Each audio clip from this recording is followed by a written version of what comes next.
This presentation is going to go through two different Olympic lifts and sports that will require the Olympic lifts.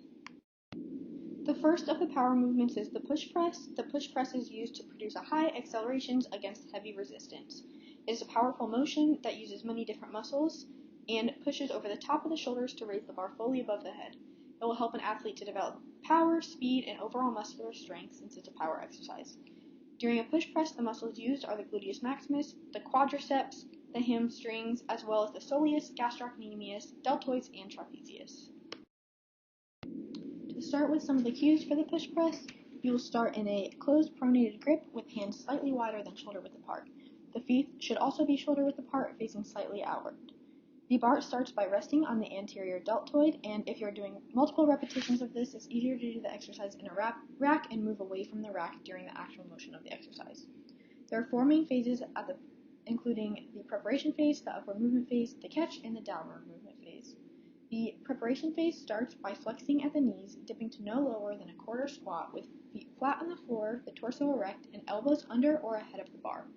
You then move into the drive/the upward movement phase, which forcefully reverses the bar movement upward once at the bottom and dipping, doing a triple extension. This includes extending at the hips, knees, and ankles while also extending the elbows. On this slide, we have some more of the cues as well as a video demonstrating the push press.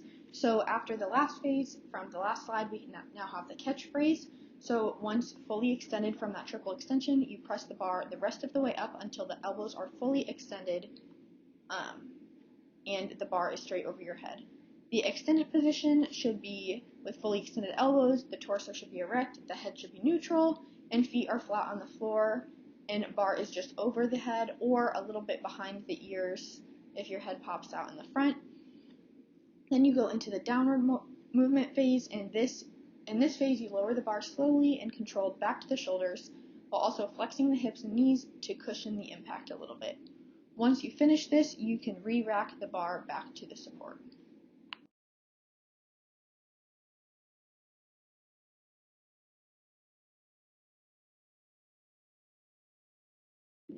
The next power exercise is the power clean. It can be used in sports where the leg and hip muscles need high forces for acceleration. The power clean also consists of four main phases, and the muscles involved in this exercise are the gluteus maximus, the quadriceps, the hamstrings, the soleus, gastrocnemius, deltoids, and trapezius, so very similar to the last exercise. The cues for the power clean start off in the starting position. So for the starting position, the feet should be shoulder width apart, flat on the floor, with hands in a closed pronated grip.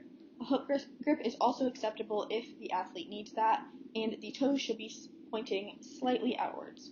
The hips should be lower than the shoulders with the hands slightly wider than the shoulders, than shoulder width, and the hands should be on the outside of the knees with elbows in full extension.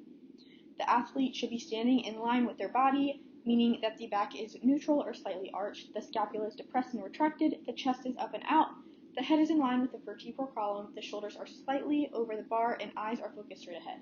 This is a lot of cues, so it would be better to demonstrate this to the athlete and then give them cues as needed rather than to explain all these small cues to them. And then move on to the first pole, or the upward movement phase, when the bar lifts from the ground using hip and knee extension, making sure the hips and shoulders rise at the same rate, keeping a neutral spine. They then move into the transition part of the upward movement phase, when the bar is slightly above the knees, and this movement is similar to a Romanian deadlift. So these are the rest of the cues for the power clean, and it also includes the video on this slide as well. So the second pole of the upwards movement phase is when the triple extension occurs, and making sure you keep that bar close to the body during this phase of the exercise. So the second pole is when that flight phase happens. It's almost as if you let go, the bar would still continue in that upward motion. So then you move on to the catch of the upwards movement phase, and it happens after the bar is in flight and the elbows are flexed. The body will go under the bar into a quarter squat, and the arms will rotate underneath, landing the bar on the anterior deltoids and the clavicles. Afterwards, the downward movement phase should be to unrack the bar from the anterior deltoids and clavicles, and you will then slowly lower the bar back down to the thighs, doing a sort of a squat to get the bar back to the floor until it is rested on the ground again.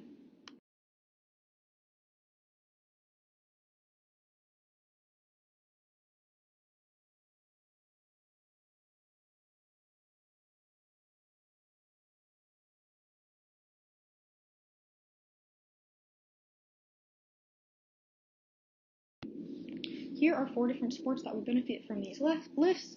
For both cheerleading and gymnastics, they need a large amount of power and force to tumble as well. Cheerleading also needs it for stunting to get their teammates into the air, and this requires both lower body and upper body strength. For gymnastics, they will also use it in vaulting as well as the bars. Baseball players will also need the power movement for specifically batting and throwing. And lastly, circus training, specifically aerial training, would require these powerful movements in order to keep momentum in the air for the movement.